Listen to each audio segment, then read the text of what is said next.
Is the Google News feed showing up on your Android phone and distracting you every time you swipe right?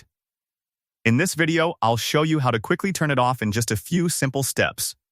First, unlock your Android phone and open the Settings app. Now scroll down and look for Home and Wallpaper. On some phones, this option may also appear as home screen settings depending on your device brand. Tap on it. Next, select Home Settings to open more customization options for your home screen. Here, look for the option called Google Discover or Google News Feed. Once you find it, simply tap on the toggle switch and turn it off. That's it. Now when you go back to your home screen and swipe right, the Google News Feed will no longer appear on your phone. If you ever want it back, you can follow the same steps and turn the option back on anytime. And that's how you can turn off Google News Feed on Android. If this video helped you, don't forget to like the video and subscribe to the channel for more helpful Android tutorials. Thanks for watching, and I'll see you in the next video.